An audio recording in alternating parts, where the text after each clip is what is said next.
Here with first-year women's head coach Jordan Dupuy, Northwestern State, coming off a 76-72 win against Stephen F. Austin in overtime. And Coach, we talked about it a little bit Saturday, just in passing, you and I, that that game may not mean much if you don't carry it on, but for at least 24 to 36 hours, you got to enjoy that and have a good Super Bowl Sunday. We did, and I talked about it with the girls in the locker room after. You do need to enjoy a victory like that. Realize that that's what we've been capable of. Make sure that you continue to prepare the same way. Make sure that you understand that you can throw out conference records and overall records anytime that you play. And so hopefully our girls will continue to realize what they're capable of, continue the same preparation this week that they had last week. But it was fun. But I told them today, as soon as they walked into the weight room, it was over and done with, and it was all about HBU and ACU. One thing that's been consistent this year, when Beatrice Atura and Cheyenne Brown each score 20 points in a game, you're 5-0. Yeah. That was a big part Saturday. Something that maybe a lot of people don't see, and you mentioned it just a little while ago on your radio show, Libba Gillum, 11 points, Sammy Thomas, 7 points, 4 assists, 1 turnover. You're starting to get, maybe not in bulk, but you're starting to get big plays at big times from other players, not necessarily B, not necessarily Cheyenne, not necessarily Shahad. Right, and that's what we need.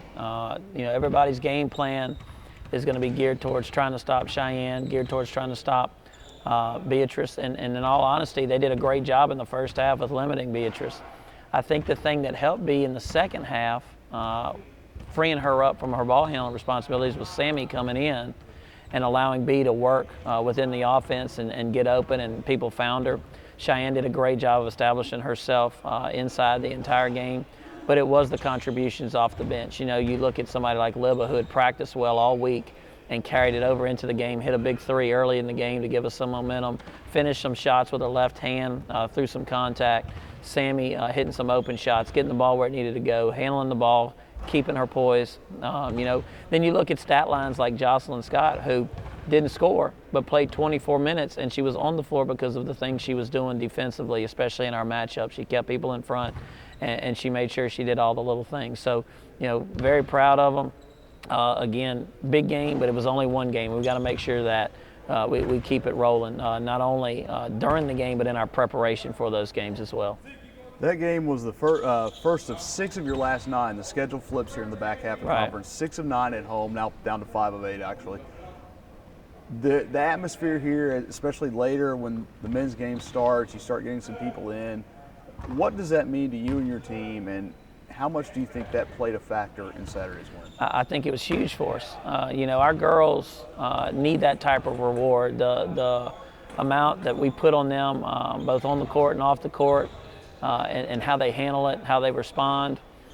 Their reward is seeing those faces in the crowd. And if anything, win or lose, they deserve to see those people in the crowd. And to me, and I said it on my radio show, that crowd gave us another 10 to 20 point lift because you're playing on the road. There were several times where we could have broken in that game the other day.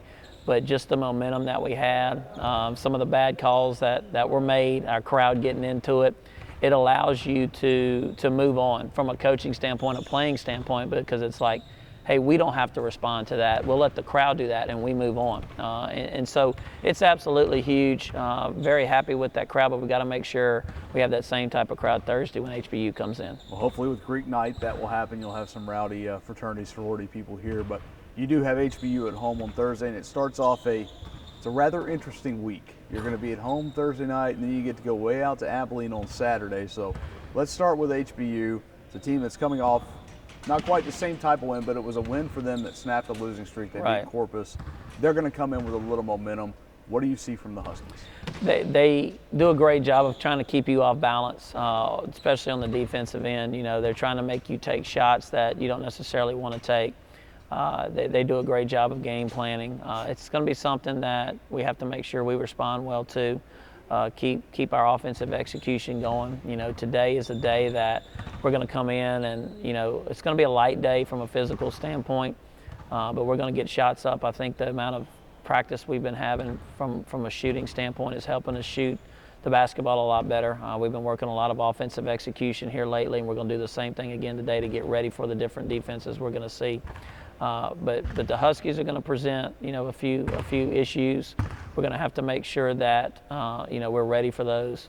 But I expect our girls to come in today with a great focus and a willingness to get ready for another opponent. It's been an interesting series. It's a young series with HBU, but it always seems there's some high leverage games, and a tournament title game, a first game of the conference season the last couple of years. You played them a little later this year, but also, that win for you guys big, that win for them on Saturday big. As you start to look toward the Southland Conference tournament and positioning yourself to get into the tournament, 4-6 and 3-7, most people wouldn't look at that as a big game, but obviously some postseason implications for this match. No, there's no doubt. Every game from here on out is extremely important.